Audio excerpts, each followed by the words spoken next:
Greetings, my name is Kerry and welcome back to my channel.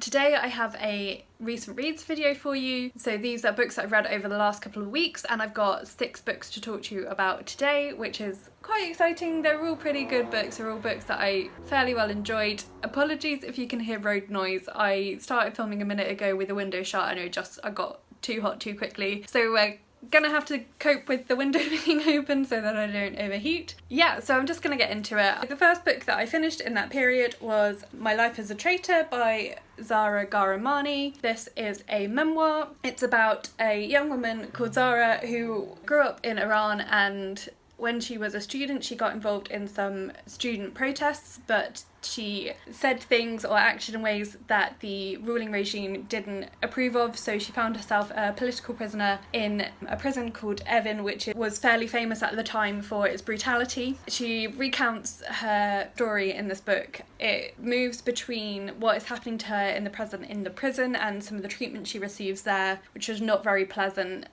Quite a lot of psychological and emotional abuse and questioning to get her to admit to things that she hadn't done and that sort of thing. And then it alternates that between stories of her family growing up in Iran, that sort of thing, but also a little bit about the Iranian history and the different religious groups and how that kind of all worked, and then also how she found herself in the prison, what happened to get her there. It was really well balanced in that sense, because the episodes about what was happening to her in the prison were quite upsetting because it was spread out between these other aspects. It made it a really compelling read because I wanted to know what happened to her. Felt I got to know her really well from what she said about herself, and so I was really invested in the outcome of the story and what was going to happen to her. I would say that maybe my one slight disappointment was that the book ended with her release from the prison, and I kind of wanted to know more about what happened to her afterwards. Like, did she leave Iran? At what point did she leave? Because it says it in her author bio that she's now living in Australia, so I kind of wanted to understand how she got to Australia and how she came to write the book and that sort of thing. But as an insight into a particular period of Iranian history, it was very interesting, and particularly written by someone who, she loves her country and it's very clear how much she loves her country, but she really didn't agree with the stuff that the regime was doing and was treated really badly by them. So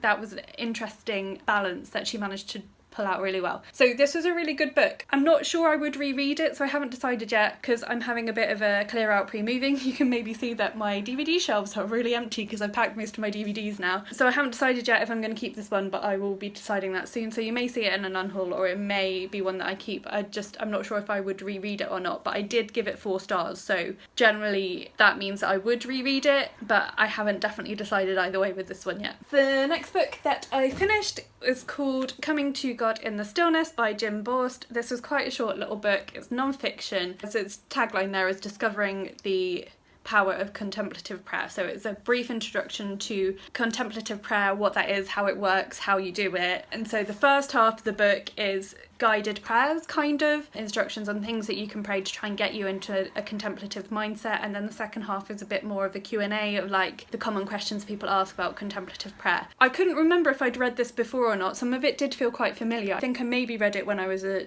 student, but actually I got a lot out of it, so it is one that I think I would read again. It's quite short as well, it didn't take very long. Well, it did, because I was only reading a little bit every day because I just wanted to savour it and try out some of the things it was saying. If you're interested in contemplative prayer and what it looks like and what it means, then this is a really neat little introduction to it. That was one that I really enjoyed. I think I gave it 4 stars, I can't remember definitely. Okay, the next book that I read was one that I really, really loved. It was our Space Sirens book club book for July, and that was Mexican Gothic by Silvia Moreno Garcia. I have filmed a book diary for this. By the time you see this, that should be up, so I will link that for you in the description box so you can go and check that out, and I will also link the book club discussion for it, which I unfortunately wasn't able to attend because I was getting a tattoo done.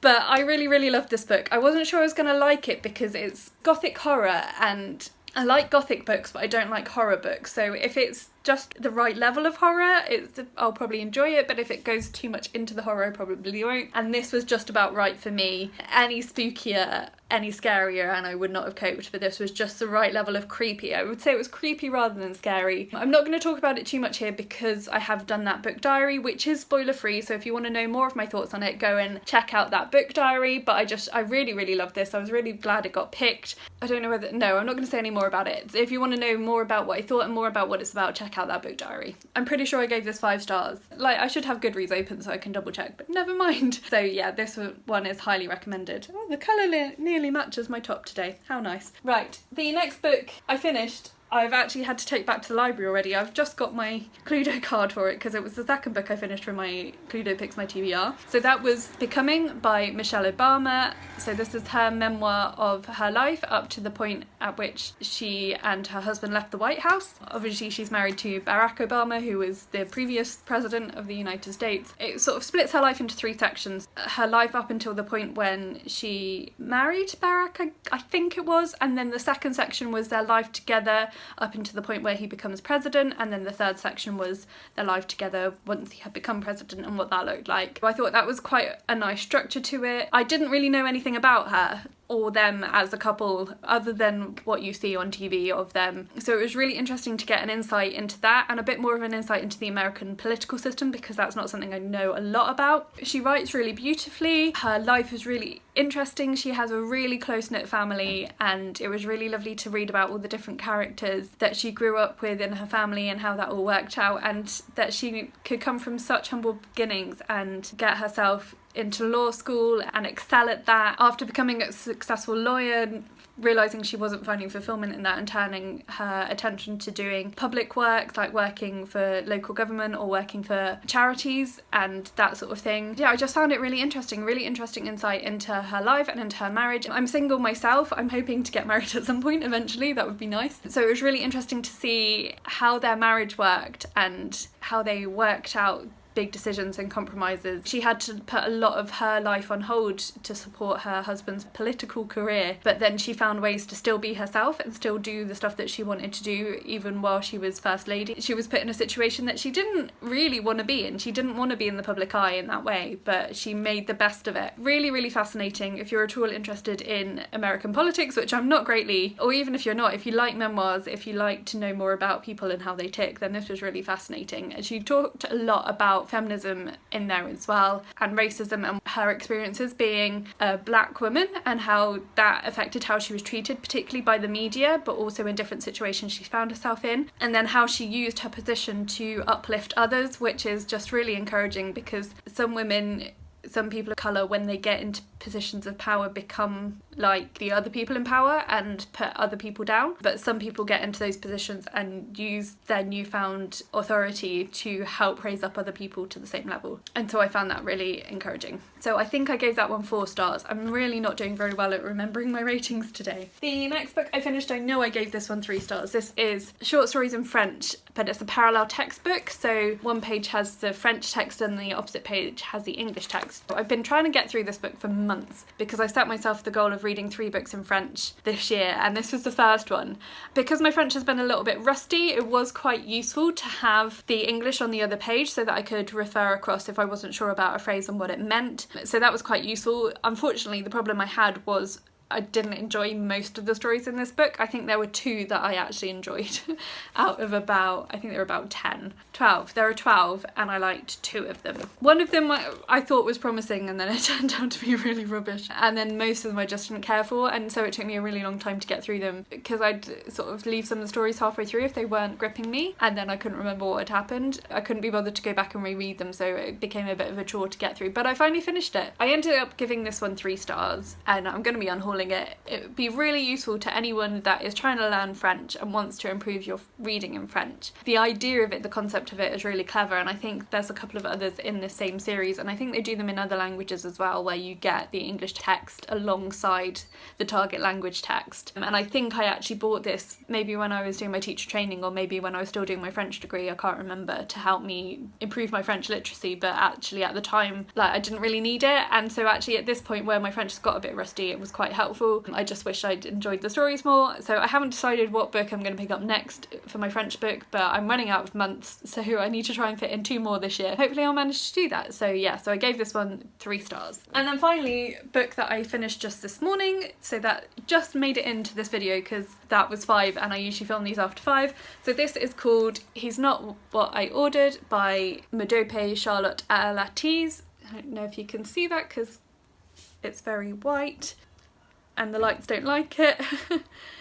So this is a non-fiction book. This is a Christian guide to dating, I guess. My aunt very kindly gave me this for my birthday last year, and I mean, it's one of the better books on Christian dating I've read. It wasn't terrible. Some of the advice was actually alright. I started tabbing it up but then I couldn't be bothered to carry on, but that was just one point where she has a really bad take on mental illness. So there were several points where I was just like, oh no, that I don't agree with that. I think my theology and my understanding of like particularly roles within relationships is slightly different from hers, so that was probably one thing that tainted my enjoyment of it slightly. I mean, this is what I did my MA dissertation on. There are different perspectives within the church on what role women should have, and so some people think women shouldn't have any leadership roles whatsoever in life at all. Some people think that it's okay for women to take on certain leadership roles within the church, but within a marriage relationship, like the husband is in charge of everything. And there are some people like me who think it should be a lot more equal than that. And so she is of that middle ground opinion where she has a ministry role within her church but still expects her husband, well,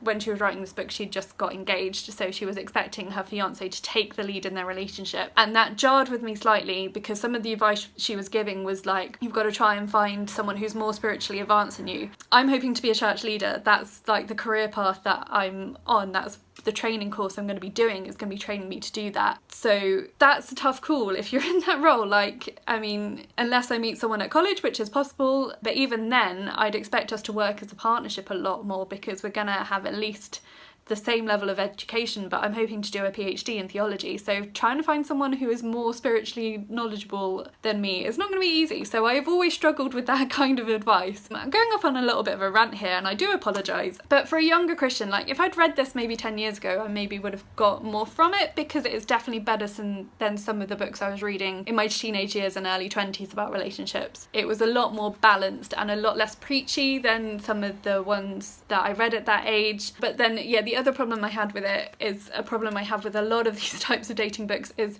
I don't know where all these men are. Like, she seems to have multiple men at a time falling over themselves to try and date her, and she has to keep turning them away because they're not the right man for her, or she can't figure out if they're the right man for her. Like, I don't have that many Christian guys chasing after me, and I think that's partly because I'm a demisexual, I'm on the A spectrum, so like I'm not that interested. Like, I would like to meet someone. I suppose I have this sort of vibe of I'm not that bothered, and like my church doesn't have that many men my age in it that aren't already married. So I mean, I haven't been in that environment where I could have this many men going after me. I think she lives in London and probably goes to one of the big churches there where that happens more.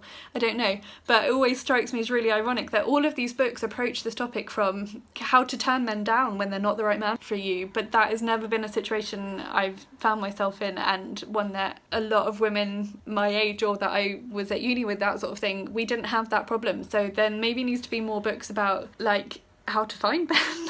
I don't know. Anywho, so I mean, I'm really grateful to my aunt for giving it to me because it was a very thoughtful thing to do, because I know it's something that she prays about for me, and I know that she knows that it is something like I would really love to settle down, which is a really lovely thought, so I'm quite grateful for that. But yeah, it was just not quite in agreement with the author about a number of issues, but not a bad book. So if I had to recommend a book on Christian dating, out of all the ones I've read, this is probably the one I would recommend, but I didn't agree with everything she said. That is all for this video, so let me know if you've read any of those books and what you thought of them, and let me know some of what you've read recently, and just have a chat to me down in the comments. You can also like this video if you liked it, and please subscribe if you haven't already, and you can also follow me on social media, so if you want more up-to-date information about what I'm reading, check out my Goodreads. You can also follow me on Twitter and on Instagram, where I do mini reviews of every book that I read. I haven't talked about content warnings for these books today, so I will put links in the description box to the book trigger warnings